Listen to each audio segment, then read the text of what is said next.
Hello, എല്ലാവർക്കും നമ്മുടെ പുതിയൊരു വീഡിയോയിലോട്ട് സ്വാഗതം. അപ്പോൾ 2 മാസത്തെ ലീവിന് ശേഷം ഏട്ടൻ ഇന്നലെ തിരിച്ച് ഖത്തറിലോട്ട് പോയിട്ടുണ്ട്.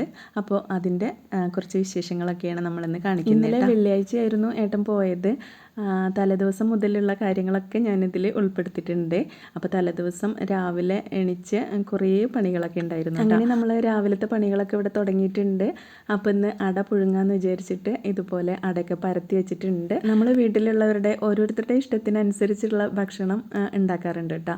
അല്ലാതെ ഇന്ന ആൾ ഇന്നത് കഴിക്കില്ല അങ്ങനെയൊന്നുമില്ല, എല്ലാവരുടെ ഇഷ്ടത്തിനും ഉണ്ടാക്കാറുണ്ട്. ഇവിടെ ഏട്ടന് ചായപലഹാരങ്ങളിൽ ഏറ്റവും ഇഷ്ടമുള്ളൊരു പലഹാരം അടയാണെന്നാണ് എൻ്റെ ഒരു വിശ്വാസം. അതുകൊണ്ട് തന്നെ ഏട്ടൻ വന്നു കഴിഞ്ഞാൽ രാവിലെയും വൈകിട്ടൊക്കെ നമ്മൾ മിക്കവാറും അട ഉണ്ടാക്കാറുണ്ട് കേട്ടോ. അത് ഗോതമ്പായിട്ടോ അരിപ്പൊടിയായിട്ടോ ഒക്കെ ഉണ്ടാക്കാറുണ്ട്. പിന്നെ ഇന്ന് വൈകിട്ട് മോള് വരാമെന്ന് പറഞ്ഞിട്ടുണ്ടായിരുന്നു. അങ്ങനെ പിന്നെ അവർ രാവിലെ കയറിയിട്ട് വൈകിട്ട് ഒരു 4 മണിയൊക്കെ ആയപ്പോഴാണ് വീട്ടിലെത്തിയത് കേട്ടോ. അപ്പോൾ ആൾ ജലദോഷം പനിയൊക്കെ ആയിട്ടാണ് വീട്ടിൽ വന്നിട്ടുണ്ടായിരുന്നത്. അപ്പോൾ യാത്രയൊക്കെ കഴിഞ്ഞ് വന്നപ്പോൾ ആകെ ക്ഷീണിച്ചിട്ട് ഇതുപോലെ അങ്ങ് ഇരിക്കുകയാണ് കേട്ടോ. അപ്പോൾ ഞാൻ ചോറ് വിളമ്പി തരാമെന്ന് പറഞ്ഞിട്ട് ചോറും പിന്നെ പരിപ്പും തക്കാളിയും കറി വെച്ചിട്ടുണ്ടായിരുന്നു, ബീട്രൂട്ട് തോരൻ ഉണ്ടായിരുന്നു, അയിലക്കറി ഉണ്ടായിരുന്നു, പിന്നെ മത്തി പൊരിച്ചതും, പിന്നെ ഇന്നലെ ഉണ്ടാക്കിയ എരുന്തിൻ്റെ റോസ്റ്റ് അവൾക്ക് എടുത്ത് വെച്ചിട്ടുണ്ടായിരുന്നു കേട്ടോ. അതൊക്കെ കൂടിയിട്ട് ആൾക്ക് വയ്യാത്ത കാരണം കൊണ്ട് വായൊക്കെ കഴിക്കുന്നുണ്ട്. ചോറൊന്നും ടേസ്റ്റ് ഇല്ല എന്ന് പറഞ്ഞിട്ട് കുറച്ചേ കഴിച്ചിട്ടുണ്ടായിരുന്നുള്ളൂ കേട്ടോ. ബാക്കി അങ്ങനെ തന്നെ മൂടി വെച്ചിട്ടുണ്ടായിരുന്നു. പിന്നെ ഇതാ വൈകിട്ട് ഉണ്ണിയപ്പം ഉണ്ടാക്കുന്ന തിരക്കിലാണ് കേട്ടോ. ഏട്ടന് കുറച്ച് ഉണ്ണിയപ്പമൊക്കെ കൊണ്ടുപോകാൻ വേണ്ടിയിട്ട് ഉണ്ടാക്കിയതായിരുന്നു. രാവിലെ തന്നെ ഉണ്ണിയപ്പത്തിനുള്ള മാവൊക്കെ കലക്കി വെച്ചിട്ടുണ്ടായിരുന്നു. എന്നിട്ട് പിന്നെ വൈകിട്ടാണ് ഇത് ഉണ്ടാക്കാൻ തുടങ്ങിയത്.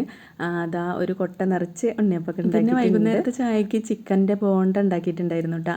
അതൊക്കെ കൂടിയിട്ട് അച്ഛനും മക്കൾക്കൊക്കെ ചായയൊക്കെ കൊടുത്തു. പിന്നെ നമ്മുടെ വീട്ടിലുണ്ടായ പഴക്കൊലയായിരുന്നു ഇത്. അപ്പോൾ ഇനി അത് പഴുക്കുമ്പോഴേക്കും എന്തായാലും ഏട്ടന് കഴിക്കാൻ പറ്റില്ല. അപ്പോൾ ഞാനത് വെച്ചിട്ട് കുറച്ച് ഉപ്പേരിയൊക്കെ ഉണ്ടാക്കിയിട്ട് ഏട്ടന് കൊടുത്തിരുന്നു. വെള്ളിയാഴ്ചത്തെ രാവിലത്തെ പരിപാടികളാണ് ഇതൊക്കെ കേട്ടോ. അപ്പോൾ ഞാനൊരു 4:30ക്കൊക്കെ എണിച്ചിട്ടുണ്ടായിരുന്നു. വീട്ടിൽ നിന്ന് ഒരു 12:30ക്കാണ് ഏട്ടൻ ഇറങ്ങുക. അപ്പോഴേക്കും നമ്മുടെ ഫുഡും കാര്യങ്ങളൊക്കെ റെഡി ആവണമല്ലോ. അപ്പോൾ നേരത്തെ തന്നെ രാവിലത്തെ ചായക്കടി പത്തിരിയൊക്കെ ഉണ്ടാക്കി വെച്ചു. പിന്നെ അതിലേക്ക് ഒരു ചിക്കൻ കറി ഉണ്ടാക്കിയിട്ടുണ്ടായിരുന്നു. പിന്നെന്താ ഉച്ചയ്ക്ക് നെയ്ച്ചോറാണ് ഉണ്ടാക്കുന്നത്. അപ്പോൾ കുറച്ച് നെയ്യൊക്കെ ചേർത്തിട്ടൊരു നെയ്ച്ചോറ് ഉണ്ടാക്കാമെന്ന് വിചാരിച്ചു. പിന്നെന്താ അച്ചുട്ടിക്ക് ഇന്ന് ഒരു എക്സാം ഉള്ള കാരണം കൊണ്ട് ക്ലാസ് ഒന്നും മുടക്കാനും പറ്റില്ല.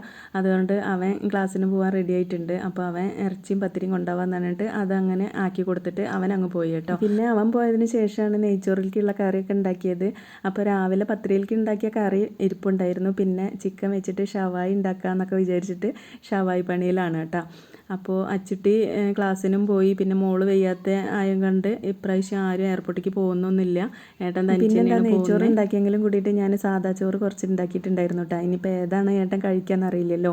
പിന്നെ ഏട്ടൻ്റെ ഫേവറേറ്റ് മത്തി 2 പൊരിച്ചിട്ടുണ്ടായിരുന്നു. ഏട്ടൻ കുറച്ച് നെയ്ച്ചോറ് മാത്രമേ കഴിച്ചിട്ടുണ്ടായിരുന്നു. പുറപ്പാടൊക്കെ കഴിഞ്ഞപ്പോഴേ മോള് പറയുന്നുണ്ട് അച്ഛ വാച്ച് കെട്ടെന്ന് പറയുന്നുണ്ട് കേട്ടോ. അപ്പോൾ ഏട്ടൻ ഞാൻ വാച്ചൊന്നും കിട്ടണില്ല എന്നൊക്കെ പറഞ്ഞിട്ട് അങ്ങനെ അവർ രണ്ടുപേരും കൂടിയിട്ട് സംസാരിച്ചുകൊണ്ടിരിക്കുകയാണ് കേട്ടോ. അങ്ങനെ ഇതാ കൊണ്ടുപോകാനുള്ള സാധനങ്ങളൊക്കെ ഉമ്മറത്തേക്ക് കൊടുന്ന് വെച്ച് വണ്ടി വെയിറ്റ് ചെയ്തുകൊണ്ട് നിൽക്കുകയാണ് കേട്ടോ. അങ്ങനെ ഏട്ടൻ പോയതിന് ശേഷം ഇവളിങ്ങനെ തൂങ്ങി പിടിച്ചിരിക്കുകയായിരുന്നേ.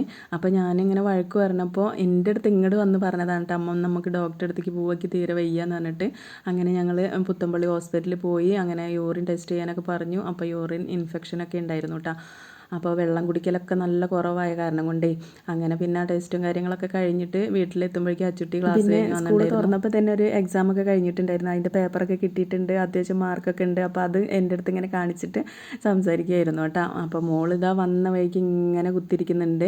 ഇനി ഒരു ലോഡ് മരുന്ന് തന്നിട്ടുണ്ട് കേട്ടോ. അതൊക്കെ കുടിച്ച് തീർക്കണം എന്നുണ്ടെങ്കിൽ ഞാനിങ്ങനെ തൊള്ളയും വിളിയും കൂട്ടിയെങ്കിൽ തന്നെ അതൊക്കെ കുടിക്കും. പിന്നെ വരുന്ന വഴിക്ക് ഫ്രൂട്ട്സ് വേണം എന്ന് പറഞ്ഞിട്ട് ഫ്രൂട്ട്സൊക്കെ വാങ്ങിച്ച് കൊടുത്തിട്ടുണ്ടായിരുന്നു. അപ്പോൾ ഇതൊക്കെയായിരുന്നു കേട്ടോ ഏട്ടൻ പോകുന്ന അന്നത്തെയും തലേ ദിവസത്തെ വിശേഷങ്ങൾ. അപ്പോൾ മറ്റൊരു വീഡിയോ ആയിട്ട് വീണ്ടും കാണാം. Thank you.